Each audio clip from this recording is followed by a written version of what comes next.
Am I close enough to the mic, Lindsay?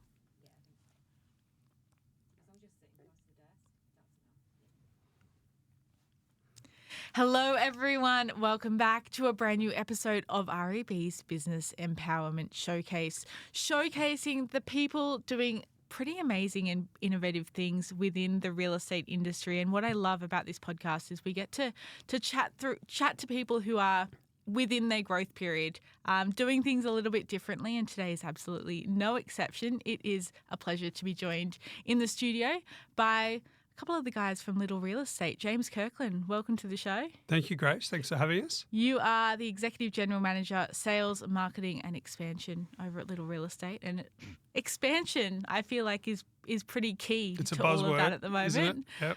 A lot going on. There is, yeah. So, yeah, it's there's a lot of irony in the name in itself. Whilst Little Real Estate has its name, it's certainly not little. It's a big business.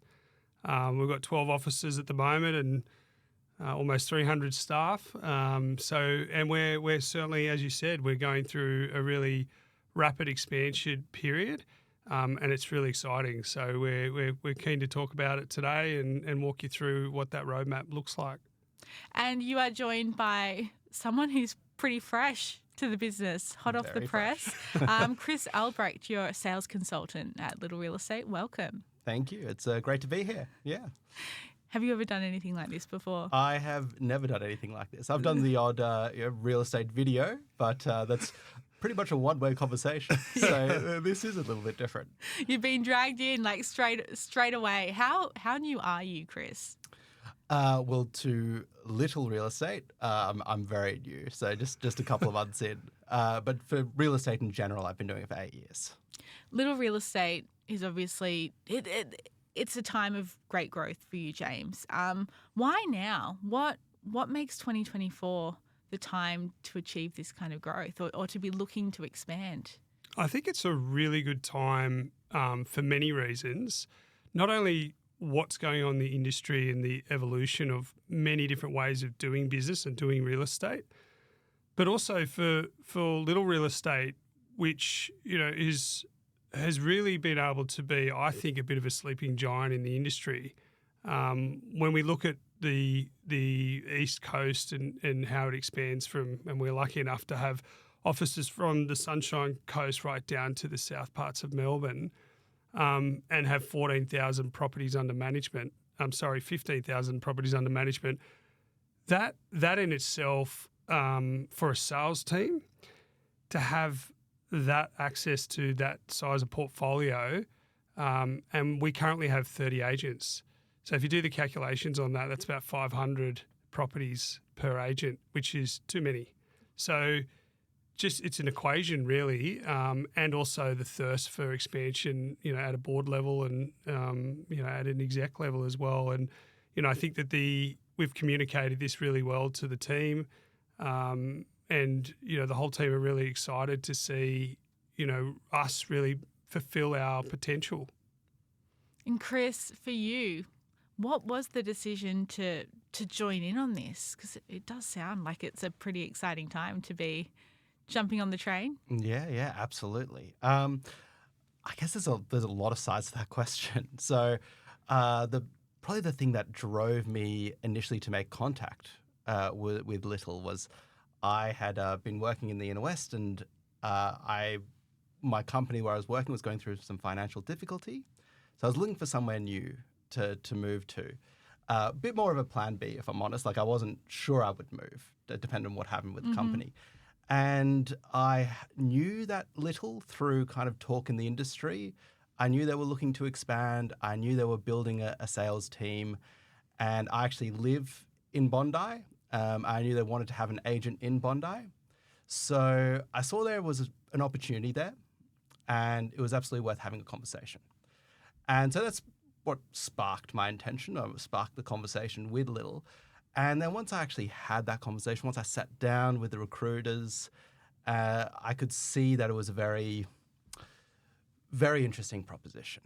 And so I guess the first thing that got me considering it from a plan B to maybe a plan A was the the cuts, like the money. Like I did the when I was sat down with the recruiter and we discussed what the numbers would be. I could do the math in my head pretty quickly, and I knew that it'd be somewhere around that 40 to 50% more based on what I did the previous year with my other company.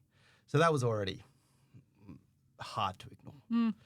And then after that, we were talking about what it would be like with the company. I think for me, the company I came from was more of a property management company where I was helping to take care of our clients, our landlords, while simultaneously building my own business, what we call organic business. And there were a lot of similarities there with Little. And so that's the next thing that I thought, their rent roll was very interesting. They needed somebody to take care of their landlords, give them the attention that perhaps they hadn't been getting for a while. And yeah, that worked really well for me as well. And then I guess as we talked further about what the position entailed and what the advantages were with Little, we talked about their administration team, how they take a lot of the workload off the agent. So a lot of that work that, sales agents, we spend a lot of time figuring out how to reach out to our customers, how to reach out to our clients. And the administration team does a lot of that work for you, with like great marketing, great email systems, all these systems in place that work really well. And then also when we talked about what it looks like with bringing landlords into the business, so bringing new landlords in, that was also very profitable for the agent. They really reward that with like quite an interesting system. I can't really tell you exactly off the top of my head how it works because it is. I can tell you. Trade secrets. Oh, yeah. You can tell us. But yeah, so that as well, like I could really see that multiplying into the like 5 digits every year, adding on to what I'm already earning. So those things really put together, it was really interesting. And so after like going back and forth, and I think also what made a big difference for me, because I was talking to a few different agencies. It wasn't like I was put all my eggs in one basket because I wasn't desperate to move. I was looking for a plan B. So I was talking to multiple agencies and I was still deciding, do I want to move into the East and start brand new? Do I want to stay in the Inner West and keep going?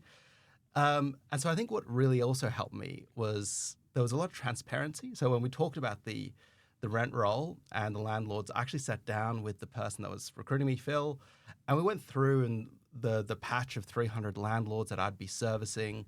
I could see they were real. I could see the addresses, because I think that's also something that I know from my colleagues and other people is there's a lot of big talk in the recruitment phase, and I think there's not enough people doing their due diligence. So I was always going to be very clear about that. And Little was always very clear with me. They're always very transparent. So that also, I felt like what was on the table was real. The one thing I'd say, even and well described, by the way, Chris, because you've just described our 4 pillars really succinctly. So thank you for that. But I think the one thing I would just say is that this hasn't just happened overnight of what you're describing there. It's really been 8 months of work to look at the industry, look what's on offer, then look within and say what is truly our unique selling point, our true unique one. And so we've really in the background been doing a lot of work to get to this point, and I'm super confident that if you're writing a GCI level within a threshold that we're looking for, you come in, we can quite easily generate an extra, depending on where you are, about $150,000 GCI a year. Yeah. It's one of those things you don't really, when you talk to sales agents normally, and I am generalising here, there's a lot of people who are doing amazing things on both sides of the coin, property management and sales. But you don't really get many agents coming in here and talking predominantly about property management. That's really nice to hear. I think you spent more time just then talking about the landlords and the property management side of things, Chris, than then you didn't even mention sales once. How core is that to what you're actually doing here? I think it's critical. I mean, that is if we look at the business of Little and how large it is for starters, like let's talk about the size. Yep, 15,000 properties under management. There's a lot of landlords, a lot of multiple landlords. That is the core of the business. And so for us at Little, it was really integral that if we're going to grow and if we're going to bring on new agents, that synergy between PM and sales and the business development team and bringing on new managements, everyone needs to be on the same page. And that is in itself very unique, I would say, in many offices around Australia.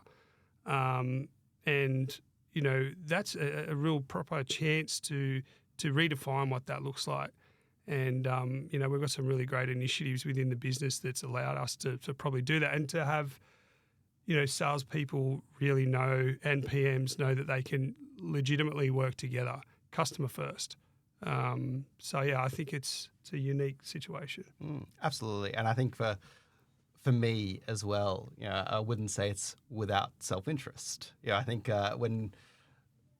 for me as an agent, I was moving areas. I'm basically letting go of my entire database. So it's kind of starting from scratch. So, and the eastern suburbs, I would potentially say it's somewhat saturated. Like there's a lot of people in there. Everybody's working really hard. And so I always knew that with the property management side, and when they discuss those numbers with me, I'm always pretty conservative. And as I said before, you know, when you're interviewing with jobs, you got to take everything that's said to you with a grain of salt. You know, we don't know each other yet. And so I kind of took the numbers that they suggested and I halved them. And even with that, I could still see that there would be a base of, you know, maybe 150,000 gross commission for the year.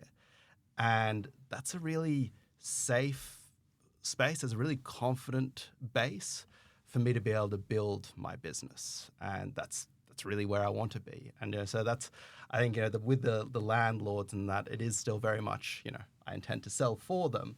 But that was also a great place to start from.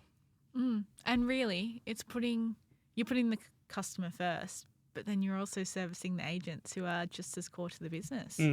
Yeah, I'd agree. And I think it's how we communicate to our clients, our landlords, which is one of the key components to what Chris was talking about before is how can we help in the marketing / nurturing of our landlords by communicating to them relevant information on a regular basis with high frequency. And, you know, that's elements of what we've tried to create with you know, our structure to really allow our agents to be able to do what they do best, and that's building relationships. You know, that's being able to list properties of the best quality with presenting it to the market in the best way so they get the best results, right? Like that's what we need our sales agents focused on. And so, you know, we want to try and, by being one company, 12 offices, it allows us to centralise a lot of that work and take it off the agent. What I also love about this conversation, and it's a really good energy in the room. No one that's listening along, like I feel like it's a positive conversation, but in this room it feels like there's such a great energy. And I think that's even from that fact, you talk about the transparency, James, but Chris, even the fact that you brought up that you just were kind of sussing out a potential plan B. You didn't necessarily need to make the move. And you're talking about that from someone within the business. And that just feels cool that there's obviously that openness there too. There was a dating period. Yeah, I think, I mean, maybe that's more me. I've always approached everything from like sales deals that I put together to conversations with somebody that I may be working with or do work with. I'm always super transparent. I'm always super honest. It's a far more comfortable way to live. Yeah. And if I felt like Little wasn't able to accept that, if they couldn't handle me as I am in a way, I probably wouldn't have continued with them. And you're exactly right. Yeah, I did meet some other, principals in different companies. And I knew that relationship was never going to work. I knew yes, we will never get along. And I think it's also something I could actually say as well here is one of the reasons I went with Little, apart from, obviously I did meet James and I like James and I like the people that were recruiting me and I like the sales manager who I met as well. That all worked well. But I also liked that there wasn't a principal, that it was, it's a far more corporate environment. Yeah, it's something that I think I've really enjoyed about being at Little because I think it's too often that principal, regardless of which company it is, they're all pretty much franchises. And that principal, they end up competing with you a lot of the time, which is not great. Or their personality decides how your day looks, which is also not great. Everyone's adults here. Like, that's what I feel like. It's just you know what you're doing. We'll let you go and do what you do best, and we'll help you be your best. Is that It's a good way to put it. I think it is. It's a very nice balance of autonomy versus support. And I think there was an expectation when I joined the company that I would be quite autonomous. But by no means does that mean there isn't support. There's this administration team in the background helping me with a lot of my work. There's a marketing team that's been very supportive of my ideas because I think I was probably the first agent to come in and go, I need to have my dog on all of my flyers. But, I live in Bondi. People need to recognize me from my context, which is my dog. My dog is far more popular than I am. I am confident enough to admit that. And they've always been very open to this. And I think it's also worked really well for me. Bowie is the star of the show. Bowie's the real star. Why is he not here? He should have come in. He should have come in. I don't know if I trust the 30-kilo bulldog around all these wires. Fair enough. If you value Fair them. enough. Yeah. There's probably some people that wouldn't be happy to hear me say, "Yeah, bring him in." But no, that's all really cool. And I think that just one other thing on that, Grace. I think they're great, to hear from Chris about that. But it's all about the results too, and that was part of your decision, Chris, was, you did your numbers. And I've got to say, to be at your auction and watching the gavel fall in your first sale, to me was a great sign back, to someone who's left an area, who's listed a property in Bondi out of the rent roll and sold it under the hammer within, 6 weeks, I think it was. To me, that's success. And so that's where there's a two-way agreement here. That's a genuine win-win. That business didn't go elsewhere. It stayed within Little, and we've got a great new agent that's come and joined and has hit the ground running. That's what we want to see. how has it been? Yeah, I definitely felt like, oh, I better get this one done. This better sell under the hammer, otherwise I will. I felt like, oh, it's one of those moments where so much confidence will be kind of gained with your employer, with the people you work with, if you just get that The street done. cred. Yeah, you exactly. just need to knock the first one out of the park. And it was not an easy campaign either, and it wasn't uncontested. Yeah, the owner was talking to other agents, but the reality is I never would have been in the door. I never would have been considered had it not been on the property management side. And I know that moving into a new area, I'm never going to be on the shopping list. But being part of the property management side, having that connection, that gets me on the shopping list. And yes, we managed to maintain it. It was a lot of conversations. Yeah, I've been doing it 8 years. Like I'm not that green, so I know how to explain why I'm better than my competitors.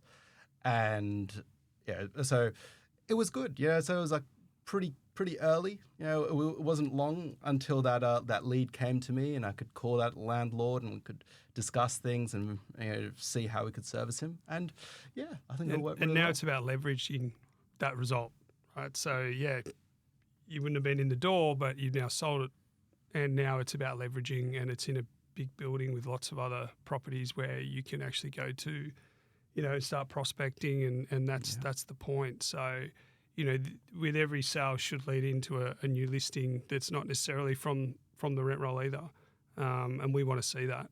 It's critical. And how much do you guys talk? You were obviously there at that first auction. Is it? We're a national business. We've got 12 Yeah. offices, as I've said. I work out of the Bondi office. So That helps. headquarters is in Melbourne, in Hawthorn, where there's a big office there. But literally, we're about this distance away from each other most days. So A meter for everyone listening along at home. So we work relatively close. But as you said, it's an autonomous. Sales needs to be autonomous. Sales needs to be self-motivated. If you don't have that self-motivation, you probably shouldn't be in sales, to be honest. So, Chris, I know, has got a really good strategy. He's pulse checked that with me many times, and he's on the right course. And we're here to support him in that journey, and we know his goals, and we're going to count those goals down until he reaches them. Because it does sound you're doing everything right, Chris. And you've obviously got the background to help you with that. But I'm guessing that this isn't necessarily going to suit all people, this model. Yeah. I don't think we certainly don't think that either. In terms of the way we think about it, is that if you're an agent writing between, say, 200,000 to maybe 450, you might have reached a ceiling. Maybe you have a sales associate, maybe you don't. I suppose they're the people, and if you're within the areas that we're looking for, we have a pretty big goal, not a pretty big goal, a big goal this year, and it's to go from 30 agents to 60 agents. We'll double our sales team in 1 year. And we've mapped all that out. We know the areas that we need to grow in. But if you're in that range, 200, maybe 450, as I said, if we're going to give you a portfolio like Chris has just described, let's say it's 200 people, 200 landlords, 10% of that are coming to market at the moment nationally. So there's 20 opportunities just using, statistics. There's going to be 20 opportunities in the next year. You should be getting a pretty high percentage of those win-loss, given that we've got the keys, the tenant's details and the owner's details. So if we're doing the right activities and we're building the right relationships and talking to them with relevancy and following the dotted line with the marketing that we're doing and how we're nurturing them on behalf of the agent, you're going to generate, as you said, whether it be 150 or it might be in some of the other parts of the state, it might be slightly less. In other parts, it'll be more. It'll be more like 250. So it's a pretty simple equation. And as you say, it's very unique because there isn't a principle. I've worked in offices in my career where I sold a grand total of 0 properties out of the rent roll. I'd expect that. That was always going to the principal, and that's fair enough. We're just not that structure. We want our agents to be calling. We want them building relationships. We've got to trust each other on that front, and we do. Doubling your agent counts, one way to do that. And you talk about awakening the sleeping giant. Yeah, it is no mean feat to have 15,000 properties under management. Does it feel like now is the perfect time to be, like, given what is going on in the market? We've had a few years of upheaval. I think that's a kind way to put what the country's been through over the last couple of years. But 2024 is the year. I think so. I mean, it just feels right in the business, and everyone's very dedicated and very focused on what this is going to look like in the next 3 years. And, the focus now is the next 12 months. But, we've seen, Chris is one of 8 agents that have joined us in the last quarter. And, there's a good cohort of them that have started in Melbourne, and we've seen them do very similar to what Chris has done, hit the ground running. He's not the only one. There's many. And so, Queensland is a big focus for us. Queensland, the team that we currently have, has done an exceptional job in the last financial year. It's been quite incredible to see their growth. And, that's going to be a big focus. But, across the business, there's a level of excitement that I'm sort of 12 months in, but from what they tell me, everyone's been looking for and feeling that, and that goes right through from PM to new business to the innovation team to the support network right to the to sales. Chris, going to you now. if you don't mind sharing, what are some of your goals? Oh, my goals. So I've actually just had a baby.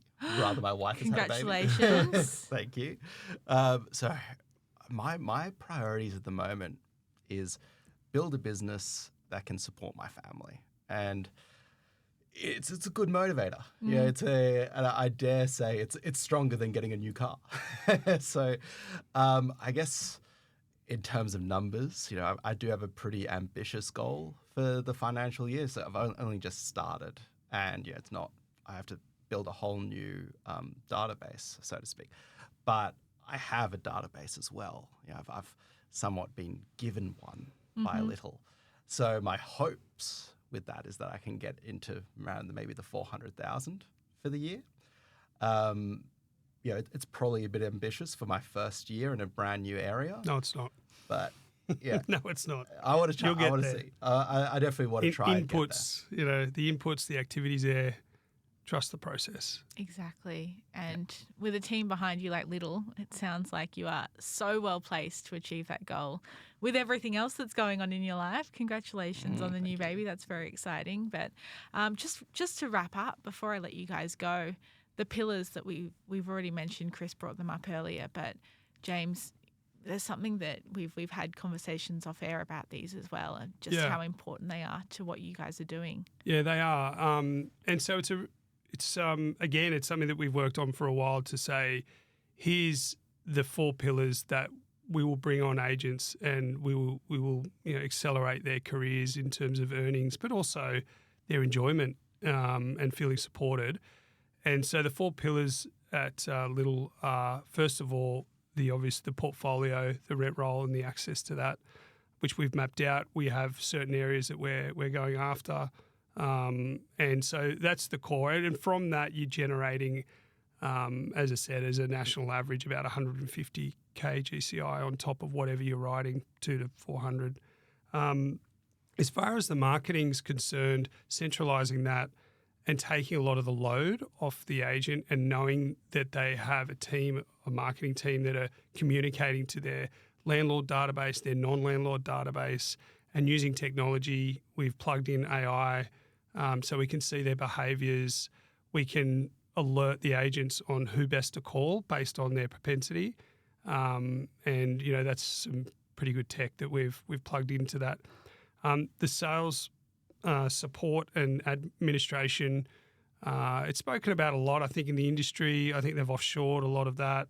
And there's sort of companies running around sort of offering a lot of that sort of work. So it's nothing new. But for us, I think it's all about the granular detail that we've been able to really identify. And it's an ongoing thing. I don't think we're there. Like, I think every week to month we're peeling more and more things off the agent.